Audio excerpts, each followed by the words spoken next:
All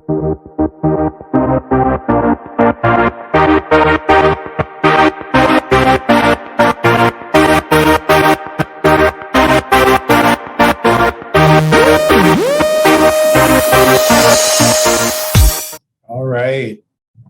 Well, good afternoon, everyone. I think we're ready to get started here on this lovely sunny day. I think spring is in the air. My name is Jordan Sherlock, and I'll be your moderator this afternoon. And on behalf of the Fort Erie Chamber of Commerce, I want to thank everyone for joining us first and foremost. The theme for today's International Women's Day is breaking the bias. First off, I'd like to just kind of point out the irony of the fact that we do have a couple men on today's panel, myself included, and I'm well aware of that. But for me personally, I strongly believe that today is a very serious day and an important topic that should both be recognized and celebrated. So today I think is a great day to do so, and I'm humbled to be here and excited to have three great panelists with us today who will share stories of their own experiences and journey. So thank you for having me. I clipped a quick definition of kind of what this day is all about. I think we're all well aware, but I thought this was a good one. So it says International Women's Day 2022 is an opportunity for everyone everywhere to pause and consider the role they play in breaking bias and bringing about a fairer, more inclusive, and gender equal world. It's also a time to celebrate the achievements of incredible women. So I think that's a very succinct definition, and obviously the breaking bias point in that sentence is what we'll be talking about today. So let's first, a bit of housekeeping, acknowledge this year's sponsors. So some thank yous to, we've got Enbridge, Meridian Credit Union, and Hindo Professional Corporation. Also want to thank Creative Dining by Angie for preparing an amazing box lunch for many of our guests today. Dolores was just talking about that process and pretty incredible. Many thanks to the logistics team at Miller's Auto Recycling for planning the delivery routes, and to the following directors who literally got in their cars to deliver your food today: Angela Hudson, Gary Pollard, John Van Brussel, and Adam Lampman. Thank you very much. I kind of had visions of someone carrying like a wagon around town handing these things out, but apparently that's not how it went. But awesome work.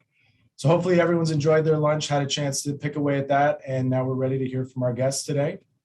Again, I'm honored to introduce to you our panel, three individuals who have broken the bias in their own right. So let's get right to it. First, we have Kate Flynn from Stoll Construction here in beautiful Port Colborne, my neighbor down the road. Kate joined Stoll Construction in 2011 and in 2014 became Director of Operations. She is results-driven and strategic, raising the performance level of her team in every role she has held for the past 20 years. With her background in business administration, she successfully oversees all things operations for Stoll Construction, including, and this is a long list, operations for the shop, yard, field, and office, human resources, IT, marketing and business development. Kate is a dynamic leader who leads her team with integrity, empathy, and a clear vision for the company's future. She is a major contributor to the growth the organization has experienced over the past decade. Kate has her BBA and obtained her CPA designation in 2015. She sits on the advisory committee for the WAMIC at Niagara College and the Carpentry and Renovation Program Advisory Committee. So welcome, Kate. Next, we have Marlon Roman. Now, is it Roman or Romaine? Because I know some I always called them Romaines from Grimsby. Is that how you pronounce your last name? It is pronounced Romaine, you're correct. Romaine, got it. Perfect. So Marlon Roman is from A Child's World Family Child Care. Marlon is a registered early childhood educator supervisor at A Child's World Stevensville. He has worked in childcare for over 15 years and has been supervising Stevensville for the last 7. Prior to ACW, he worked for the YMCA for almost 10 years before going to school for his RECE diploma. His Stevensville Center is a before and after school site in rural Niagara, serving school-age children from 4 to 12 years. Thanks for joining us, Marlon. Appreciate it. Last but not least, you may be acquainted with our very own Dolores Fabiano with the South Niagara Chambers of Commerce. Welcome, Dolores. Dolores has been managing local chambers of commerce in Niagara since 1990. She has assisted hundreds of entrepreneurs in building their businesses and managing their growth. With 30 years of experience, Dolores has provided guidance and support to young entrepreneurs, displaced workers setting up businesses, and seasoned professionals. During this time, she also taught economics and business enterprise courses for the Tourism Development Postgraduate Program at Niagara College. Her passion and enthusiasm for her community are also demonstrated through her extensive community service. She has served on the board of directors for the Niagara Foundation for Catholic Education, United Way, School Parent Council, Niagara South Coast Tourism Association, Venture Niagara, Niagara Falls Tourism Association, Mapleview Charities, and the Niagara Children's Center, to name a few. Another long list. So great panel today. Really appreciate all three of you being here. And without further ado, let's get into the meat and potatoes of this thing. So let's start with, we've done some bios here, and I think we all know a bit about you folks, but I want to maybe delve into that a little bit further to start and ask each of you to talk about your view as to what it is that you do in your own words, as well as kind of what International Women's Day might mean to you within that context. So Kate, let's start with you. Tell us a bit about what it is that you do just at a high level, and how International Women's Day impacts you. Sure. Thank you, Jordan. So at a high level, if I'm going to summarize sort of what I do, I am very much the integrator. If anyone's read Rocket Fuel, the integrator to our visionary and owner, Len Stoll. So together, Len and I, create ideas, and I sort of filter ideas, and then across the various business functions of the company, put those ideas in place and bring them to life. So very much involved in all aspects of the business, and obviously with a strategic approach to delivery. As far as International Women's Day and sort of what this means to me, I think it's very important to celebrate the success of women, past and present. This is really founded over a century ago, and I can't lose sight of the fact that progress throughout this last century plus has certainly allowed me a lot of opportunities. So it's important to celebrate that and those achievements of really a united front, trying to bring voice to demands and try to achieve some of that equality, that lessen the inequality gap. I think it's also, we do ourselves a disservice, however, by not addressing the fact that today is also very much about making sure that we are continuing to raise awareness to some of the issues surrounding inequality that exists, across the globe for women. So that's very much, as much as it is about celebrating, just making sure that we're also not losing sight of the fact that, this really needs to continue. Awesome. Great points there. We'll get for sure a little bit more into some of the details of what the day means and a bit more about our personal journeys. Marlon, same question to you, a bit more about yourself and what it is that you do, and kind of how, for your sake, I think the breaking down biases phrase comes to mind, and maybe some thoughts on that and how it relates to International Women's Day. Well, what I do on a daily basis is basically I run the daily operations of a childcare center.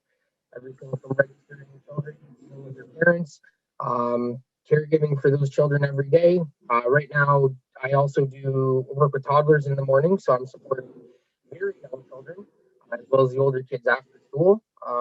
We do before school, after school, PA days, March breaks, summer camps, Christmas camps. So anything to do with these children where they need a safe place to go, support and education, supporting their young learning.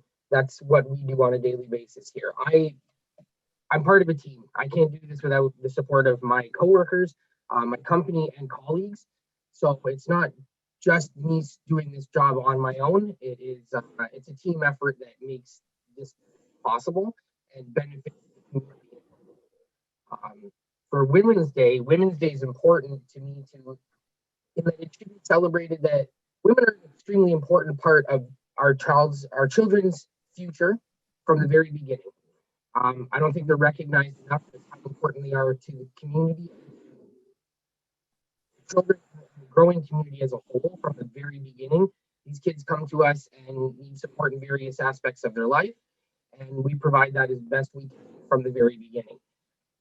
In this situation, I'm one of very few that I've come across in the 17 years I've been doing this, and I get praised often for being a positive male role model in a place where maybe some of the kids don't have that. So I feel like women should be more recognized with the care that they provide, the education and support they provide for these children, and it's extremely important to their futures. Thanks, Marlon. That's yeah, pretty incredible. And again, we'll get into some more of the detail as to how your life works and your looks and your career looks. Interesting comments about being that positive male role model. That's something we don't always think about. We'll jump to Dolores. Marlon, I don't know if there's anything you can do about your mic. You're kind of a little choppy still there. Maybe tilt it a little bit or something. We'll try it again, but most of what you were talking about came through, but we'll work on that one. Okay, Dolores, same question. So a little bit more about what it is that you do in your own words, kind of on a day-to-day, and then what does this day mean to you? Sure. Well, I manage 4 separate chambers of commerce, which represents 6 communities here in South Niagara. I guess my job really is to work with local businesses and organizations to ensure that we've got a local environment that nurtures our businesses to grow and is really conducive to sustaining a strong economy. So we do that by constantly connecting with our members, understanding what training opportunity they and their employees need, knowing who to connect them with when they do have an issue, understanding changing legislation and technology so that we can ensure that our members are aware, maintaining good relationships with politicians and bureaucrats, and basically having a handle on anything that could impact our business community. In addition to all of that, we try and have a little bit of fun. So we do typically host social events as well, and we're looking forward to getting back to that.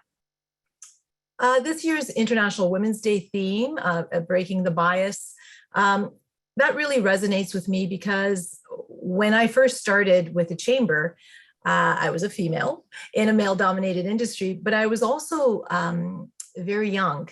And I remember many people not taking me seriously and really underestimating my drive and my understanding of some of the issues and you know, how we needed to respond to things.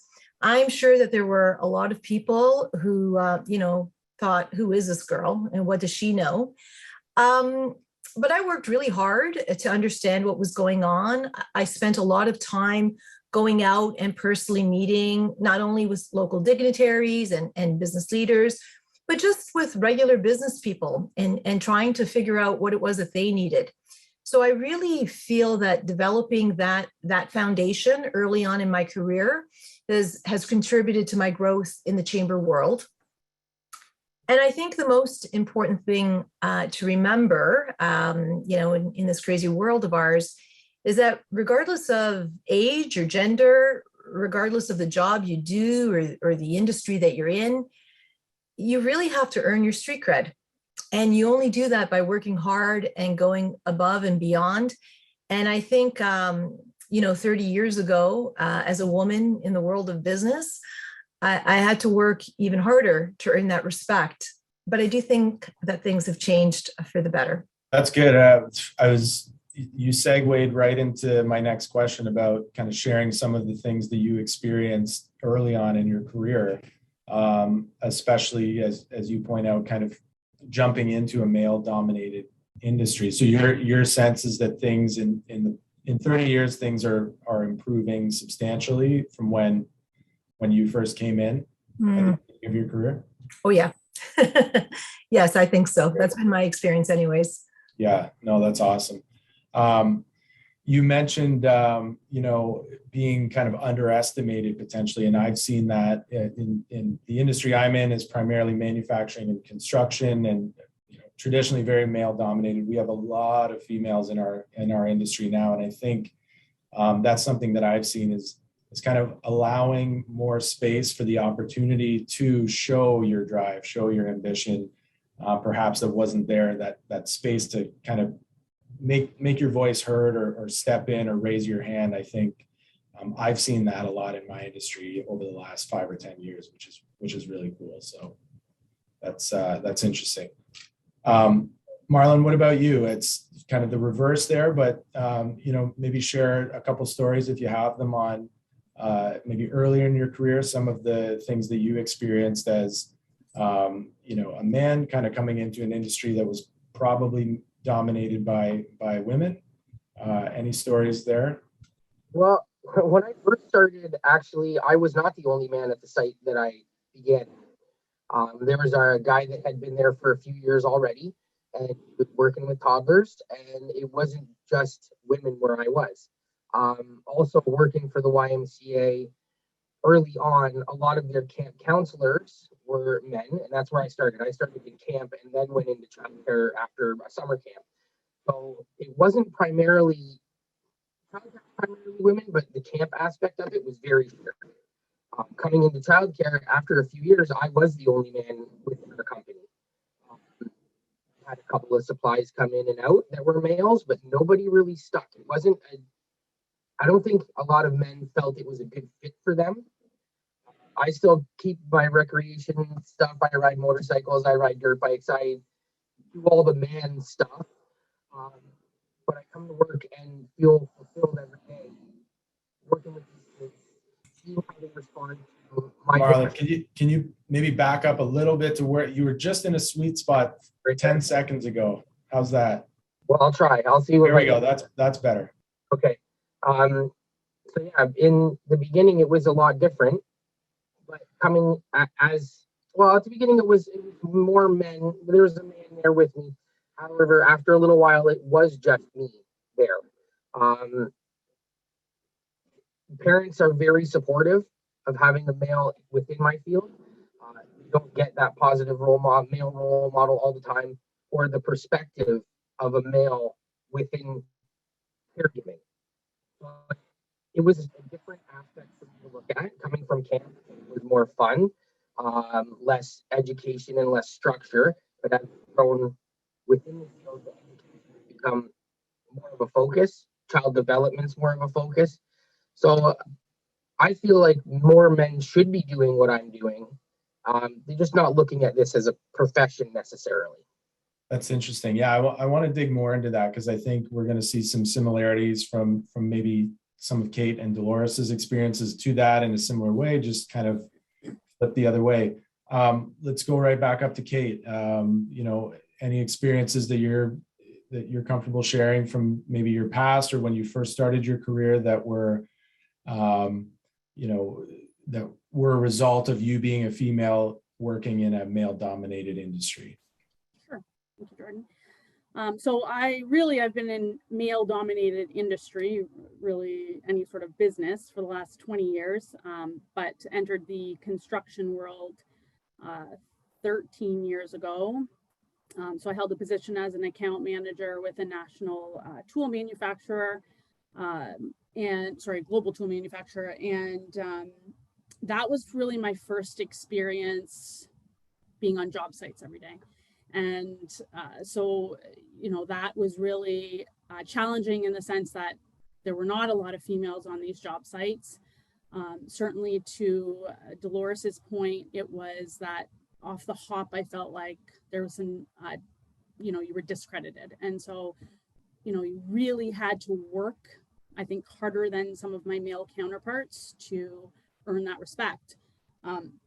I think of sort of a defining moment for me when I started with that organization, and my male predecessor, who was moving on within the company, said to me, okay, he was sort of prepping me to meet one key account who I would deal directly with their crib manager.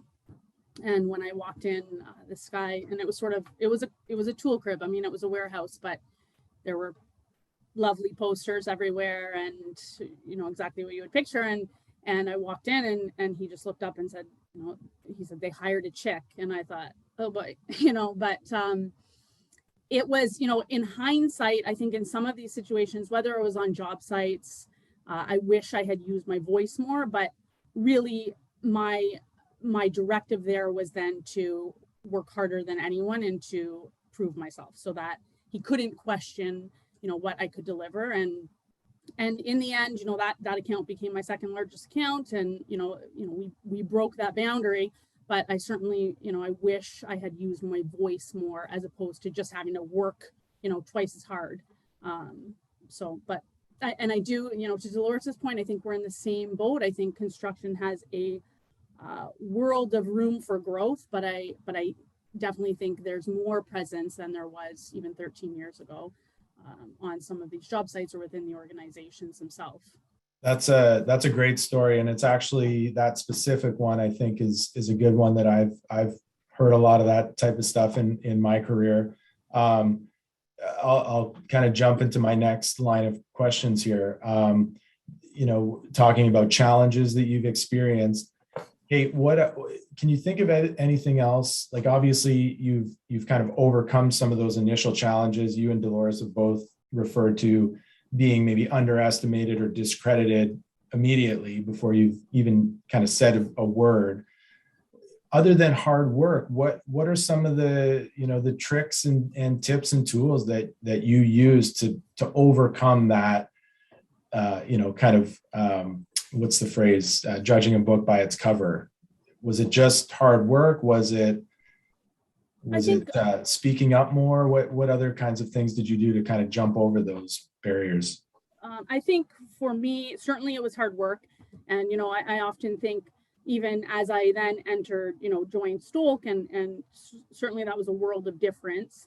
But it was, I think even to my CPA, getting that CPA, it was almost like doing that to further, get some of that accreditation. And I think, we sometimes have to do those things and put in that effort, use our voice. I think one of the major things for me, I tell this story, but when I came back from my first maternity leave, Len had the book Lean In on my desk. And I think that was sort of a defining moment for me as far as really leaning in and using my voice. And that's why, I say in hindsight, because, that really can make a world of difference as far as speaking up or, challenging someone. I'd love to say, putting someone in their place, but challenging someone with some of their views.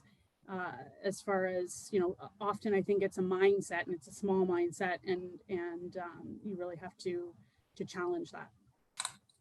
So it's definitely something that didn't not necessarily come naturally. It was learned, like you kind of had to learn, and whether it was reading a book or being maybe pushed off the ledge a bit to speak up or face that guy in the construction yard and have a direct conversation with him. I think so. I think it was some of that being pushed. I mean, if I go back again to, prior to Stolk, there were times where I'd pull up to a job site and literally give myself a pep talk, because it was like, you just didn't know what you were going to run into. Right. And then I think the other big piece is, and this stands true today, is finding those allies. Right. I have had so many throughout my career, but on those job sites, finding those people who really, they're going to walk you around that job site. They're going to explain things thoroughly. They're going to challenge you, and then, give you opportunity. So I think, finding that is very important. That's great. Thanks for sharing that. Dolores, what about you? Some challenges and maybe some ways in which you overcame some of those challenges earlier on in your career? Yeah, there were challenges for sure. And I think, again, I go back to my early days in the chamber. And Jordan, I was very young, like young, right? Because I'm 30 right now. So imagine how young I was. But I think that perpetuated the problem. And I remember so many times people coming into the office and saying, I want to speak to the manager. And I would come out and they would look at me and say, no, I don't want to talk to you. I want to talk to the manager. And, we had a volunteer, his name was Stu. He was a retired professional. He had worked at Atlas Steels for many years, and he would come in most mornings and, do some work for us. And whenever he was out front, they would point to him and say, we want to talk to him. And he would always turn around and say, well, she's my boss, so I really do think you want to talk to her, right? But people just don't take you seriously. I think, and if I'm being honest, there really wasn't a sisterhood, if I will, back then.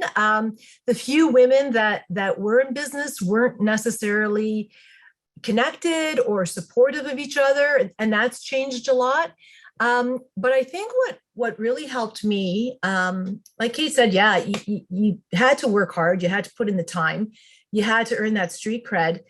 But it was for me making those connections, finding those allies. It was long before email. That's how old I am. But it really was about showing up at someone's place of business and saying, hi, I'm, Dolores Fabiano. I'm the new manager at the Chamber of Commerce. Thought I'd introduce myself. And that took a lot of time, a lot of effort. But it was so well worth it because through the decades, I can say that through the decades, it was that foundation that really sustained me and helped me grow. I think the other thing that really helped me was before I started at the Chamber, I worked for another business association in St. Catharines, and I had a female boss. And she was amazing. She was, she managed a board of directors that was all males, all strong personalities, but she, managed them with strength and courage. But she also managed a staff of all women and was very nurturing and really, helped us develop in our careers. And I always knew that moving forward, if I was ever in a position where, I was managing something similar, I wanted to do it just like her, because she was just so great at it. And everything she taught me has really guided me through my entire career. So I was so fortunate to have that as one of my first experiences. It's interesting because both you and Kate referred heavily to allies, mentors, whatever you want to call it, as a big part of what maybe not helped you super directly, but at the very least gave you the confidence and the encouragement to do whatever it took for you to kind of break out of your shell or whatever, whether it's going to a job site, whether it's driving to, a member's door and kind of knocking on it and introducing yourself, which is, that's good advice for any young person, any person starting a career, regardless of gender. That's a really good way to grow as part of your career. And that's interesting that was a big catalyst for both of you as females in industry. Yeah, you know what? It was really about pushing yourself beyond your comfort zone. And I think, I know that our world today is all technology, right? You can send a quick email, you can send a text, we're on Zoom right now. But I think that's kind of a shame, because that personal connection of just showing up at someone's door and them actually taking the time to say hello, that's really how relationships were formed, right? Like some of those first relationships are still some of my best colleagues today, right? And the world is so different. Like I just don't think that you can establish the same kind of relationship through an email. No, again, great advice. That's very, very good points. We've lost Kate. She got so bored to tears, or she's just so busy. She said, I can only spare half an hour, but we'll wait and see if she jumps back on. Marlon, let's maybe go back to you for a sec. I wanted to talk a bit more about gender stereotypes in both, say, leadership type roles and within industry. Can you speak at all to, in your experience, any gender related myths or stereotypes that you've seen or experienced that need to be broken, whether it's, a man working in a more female dominated industry, or any observations? You've talked a lot about how women need more recognition. What types of stereotypes or myths would you say are out there today? Definitely the stereotype that you told me in the little chapter. Try leaning back a tiny bit. I think I know where the sweet spot is. Like, try that. Sure, good. That's No? good. Better? Okay. We got to draw a pencil line on the floor or something.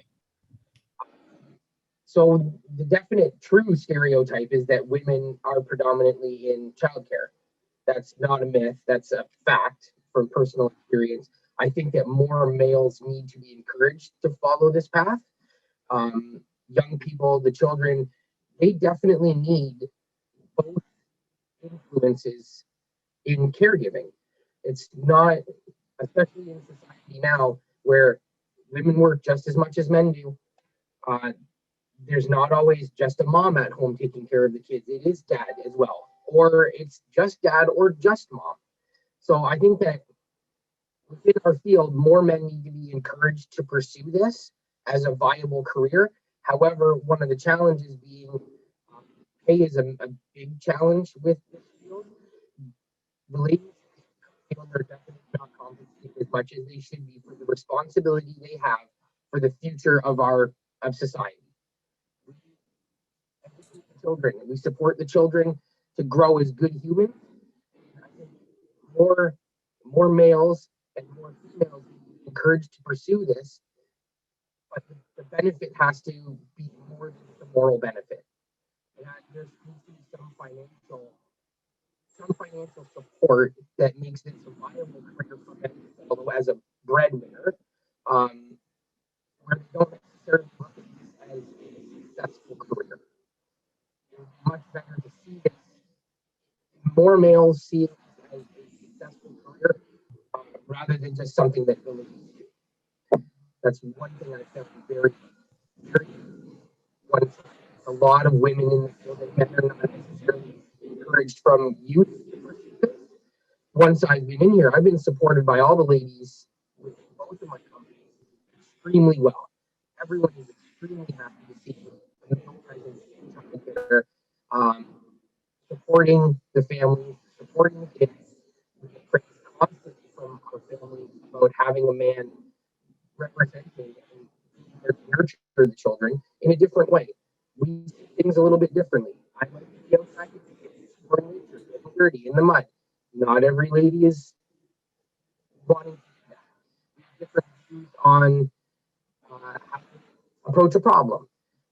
So I'm finding it challenging for me to encourage more men to join this field or to have them want to pursue this once they have entered. A lot of the times, the guys coming into our field, they're here for a little while and then they're finding something different. So I don't know what we have to make it more appealing, but I think that men definitely need to be stepping into this role. The women are killing it, but we need a little bit more male presence to support the families that need that. Marlon, you made some great points there. We're still having problems with your mic. We're going to have to figure that out. So let's maybe I'll do thumbs up, thumbs down next time you're chatting, and you can kind of move a little bit. I want to make sure everyone's hearing what you're having to say. But you brought up a great point that I, embarrassingly had never really thought about in your industry, which is the importance of a man kind of still contributing to that, call it family environment. And if there's, say a father who's absent or a broken home or a situation where the mother is working, the full-time breadwinner or something, having that male presence is still hugely important. And maybe traditionally that wasn't something that was a focus for childcare. Very, very interesting perspective. We'll give Kate a second to get acclimatized back here. I know she looks like she's back in the saddle here. So Just back in the saddle, Jordan. Oh yeah, you're all good. Okay, then I'm going to ask you the rapid fire. Here we go. So, so gender-related myths and stereotypes we were just talking about. What do you see as some stereotypes that might exist today?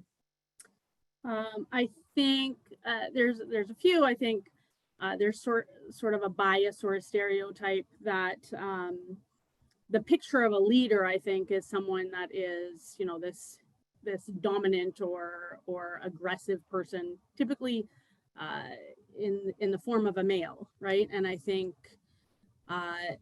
it's extremely important to overcome that and realize that you can still be that dominant leader as a female, but it's okay to bring, empathy into leadership. So I think that's one piece. I think it's interesting, you look at words that are associated with women as opposed to men, right? We are feisty or nagging or bossy, and men are, you have a different, they're assertive or, and it's just, it's a bit ridiculous, frankly, as far as just some of the terminology that goes along with, that power piece with women. So I think that's a piece. I think another stereotype, and I have faced this, I'll give you a little bit of insight, is that we're emotional, and I can be emotional for sure. But I remember a time prior to being in construction, but still in that, male dominating environment. And I was a co-op student at the time, and I was like, my boss screamed at me, and I remember I was crying. And this very strong female leader that worked for us at the time, in an HR capacity, pulled me aside and said, "You can never let them see you cry." And I thought, this is the world that we live in. And it's amazing because I've had a good number of men sit across my desk and cry, right? So, but it's that piece that we are these sort of emotional beings. And I think, though there is some truth to that, I think it's important that we then, see some of the positives in that. Your points, those are great stories, and your points about leadership specifically, I can totally relate to and understand, where leaders are strong and aggressive and those types of phrases. And then I think we kind of paintbrush genders with broad strokes and say women are empathetic, women are emotional. And I mean, some women are more empathetic than others, and some women may be more empathetic than some other women, but the same goes for men. I mean, you have men who are more empathetic than other men. So to just say like men are aggressive, women are not is the definition of a stereotype. That's right. Interesting, very interesting. And you and I have a lot of, we kind of work in the same world. So as you're speaking, I can kind of picture the people I know who would, oh yeah, it's so-and-so. That's something so-and-so would say. And it's just, it's like you say, this is the world we live in. Yeah. Dolores, what about you? Myths, stereotypes? What do you think? Well, I agree with everything that Kate said. Women are too emotional to be effective leaders, or that it's too hard for women to balance home and work life. You know what? We have babies. We take mat leave. I've had two. But I can tell you, I had a plan in place for the entire time that I was off. Everything was pre-booked and organized. I was always a phone call away. And to be honest, if, there was something that needed my attention, I was only too happy to get dressed up and go out and have a conversation with actual adults. So, you figure it out. When I came back to work, I was really lucky. I had parents and in-laws who could take care of the kids. And so I never had an issue with childcare. And, I think regardless of whether you're male or female, your first priority should always be your family. But that doesn't mean that you can't be good at your job. And I'm very proud of the fact that between both my husband and I, we never missed a school trip, a recital, basketball game, a tennis match.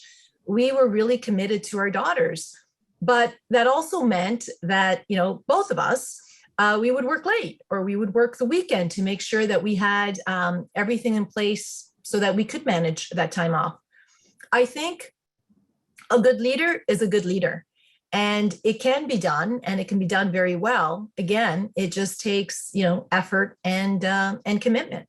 Great points. And your points about the childcare thing. I mean, Marlon's involvement today is a testament to some of those things. I mean, I have I don't think I can count on two hands the number of friends and colleagues I know, male, who have taken pat leave. And 20 years ago, that was probably unheard of, or at the very least, very, very rare. So there seems to be more of a balance kind of just in the family environment, where some of those stereotypes are being broken down to say, why can't the father stay at home with the kids, or take a leave to watch them in their formative years and things of that nature, take them on the school trips and the basketball tournaments and things like that. So that's the child care component comes into play here quite a bit, I think. And as you say, it's all about balance. Yeah. All right, moving on. Marlon, I want to get back to you for sure here, and hopefully this microphone thing is sorted out, but let's jump back to Kate for a second here. So my next headline here heading is making more positive and inclusive futures and future environments for women specifically. So Kate, where do you see that there might be work left to be done in terms of creating a more inclusive environment for women in industry and in business? And we can speak, Marlon, maybe we'll get to you in a minute and just talk about gender stereotypes in general. In other words, where would we all like to see changes within our industry in terms of being more inclusive, more balanced, more equitable, whatever word you want to use? Sure. I think firstly, I think, if we look at construction, I think the future is going to be a skills related world. And so I think it will benefit all of us by being more inclusive in this industry. What I'd like to see is some of those bias and a lot of it is that unconscious bias that we've, talked about, as far as you almost don't even know that you have this. I was on a talk with some females in the industry maybe a couple months ago, and they talked about in their environments, they are always the people to tidy up the boardroom after a meeting, or they are the scribes, right? It's just, that's the default. And sort of just, I think, paying attention, all of us, males and females, paying attention to some of these biases that we put forth, and then being responsive to them. I think we also have to really be great about sharing successes.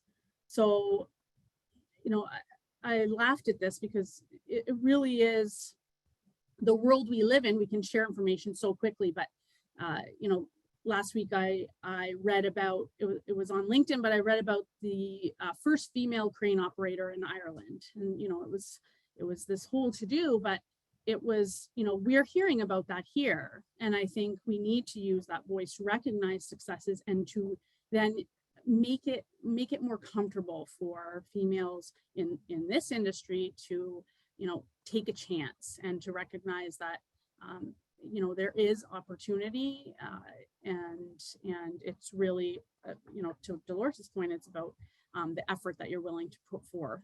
So I think I'd also, I think organizations probably have to do some more training on some of that unconscious bias, to mitigate some of that.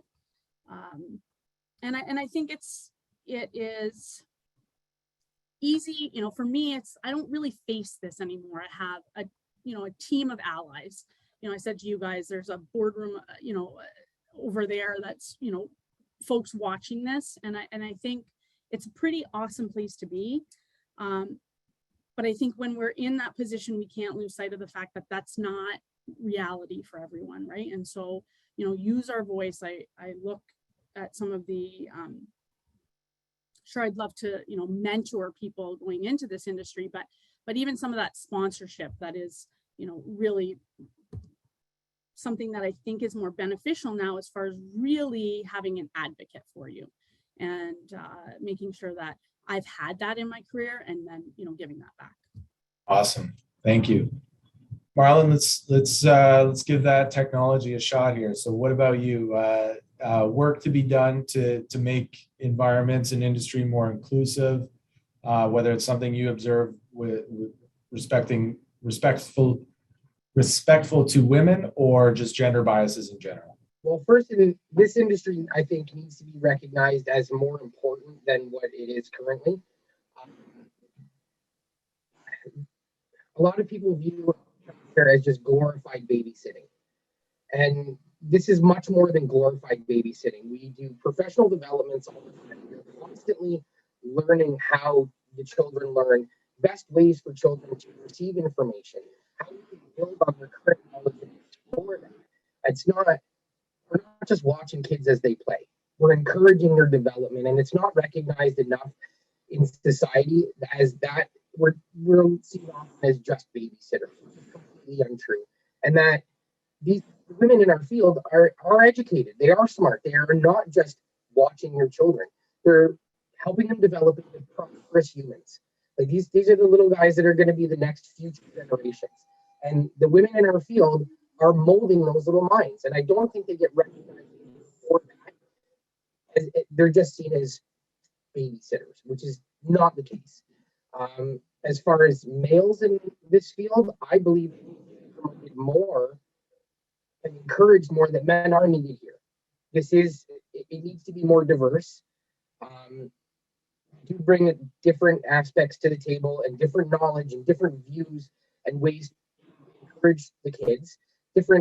Just different views on things that aren't necessarily being as promoted as they should be. And the promotion of men going into a caregiving environment and being prosperous and being beneficial to our industry. So I think that there needs to be a little bit more balance that way. But the women definitely need to be more recognized as important roles that they provide. Love it. And very similar to some of the things Kate was saying, maybe worded a bit differently, recognizing and sharing successes. And just, your points, I think, are very much to the awareness piece, where it's just, how do we break down biases? Well, we share those stories of success, and we continue to recognize why, for example, the folks in your world, female and male, why they're actually important, and creating that awareness so that stigma of just it's a glorified babysitter over time is broken down.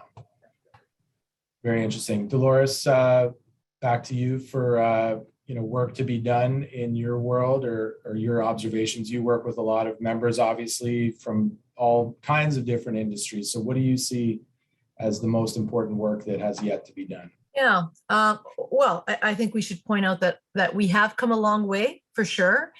Things have changed a lot since my early days. But I agree with everything that both Kate and Marlon have said. And I think, when I reflect back, and I know I've already mentioned this, but the biggest, the most positive thing that happened in my career early on that set the tone for the rest of my career was having that female mentor who really took the time to, provide me with some guidance. Even long after I left the organization, we stayed connected, and she was just a rock for me. And because she had overcome so much, her advice was more important than anyone else's because she had lived it. And I think, as women or men in situations that if we can make it easier for those coming behind us, we should. It takes a little bit of time. It takes a little bit of commitment. But I think that's our responsibility now. We've kind of laid the path for those who follow, and we can't stop now, right? We need to continue to share what we've learned and make it a little easier if we can. That's awesome. And you kind of got to my last question. I'm going to ask all of you on as a last thing. We got about 10 minutes here, some words of wisdom, some words of advice. So I'll come back to you last on this round, Dolores. So think of some more gems for us, but we'll jump back to Marlon here. So as kind of a last item here in the last few minutes, what advice in general would you like to share with either the next generation of women looking to get into your industry specifically, or embarking on their career path, not only necessarily for a career or a place of business, but for our community at large. We're talking about a chamber event here, and I think that community involvement is a big piece of all this as well. So words of wisdom, Marlon, what do you have? You're entering the field. Most women are entering this field because they want to make a difference in a kid's life, and stick to that, because you do make a difference. Every kid that passes through our field gets impacted to a certain degree, and you may only be with that child for a small amount of time, but what they take away from it helps to shape their personality and their views for the rest of their life. So stick with it. Come to work smiling every day. You are making a difference, whether you believe it or not. Some of the days are harder than others, but every day counts to the care that you're providing to those children and the family support. So I would advise to stay positive, stay creative, and stick with your beliefs. You entered the field with the intention of making a difference, and whether you see it or not, you are doing it. Awesome. Hey, your mic was perfect for that last thing, and I'm glad it was, because well said. That was awesome. It saved the best for last, and hey, the technology helped you out in that one. So thank you. Thanks, Marlon. Kate, same to you. You've had a lot of good pieces of advice, and it sounds like you're going to start a mentorship program of some sort here after this call. So what words of advice for the next generation of women in general, or coming up through your industry, what would you have to say to them? Sure. I think if I could give, maybe a couple pieces of advice, but one would be to use your voice, and whether it's to make sure that someone is aware of your strengths, or to ask for help, because I've had to ask for a lot of help during my career, and I don't think there's any shame in that. My other piece, and this was really from Lean In, but something that stuck with me was, what would you do if you weren't afraid, right? So take chances, and sort of, I guess, overcome some of those fears. But that would be my advice. Awesome. We got to put a link in this chat or something for that Lean In book. It's a good one. Dolores, last but not least, what any other words of advice, pieces of feedback for the next generation, for people relocating to the Niagara region or our local municipalities? How can they make an impact, and what can they learn from some of your experiences to be successful? Yeah, we've had some great advice already, but I would say don't sell yourself short, and surround yourself with people who encourage you to take those risks and take those challenges. You can do anything you put your mind to. It is hard work. You have to put in the time and the effort, because nobody owes you anything. But if you really want it, you'll get there. You'll get there.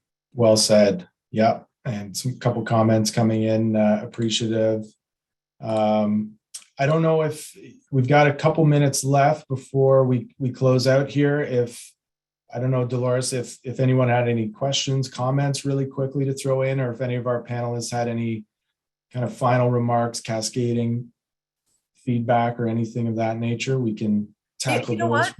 I would just say so I have two daughters. One is fourth year in the corporate world, and my baby is just finishing up her master's in public health. And it's really a joy for me to see the opportunities that have been offered to them, that in my early days at that age, I could never even have dreamed. So the world has changed, and it has gotten better. And for our daughters and nieces and young people coming up, I think the world is bright. And if they, again, you put in the hard work and you're committed, it's a great time. Great time. That's awesome. And congratulations on your daughter. Your baby is doesn't sound like a baby anymore, but that's they sound well on their way. A very quick anecdote from me. Again, our firm we're a manufacturer, so heavy duty stuff. We're banging steel around all day, and we supply and service the construction industry.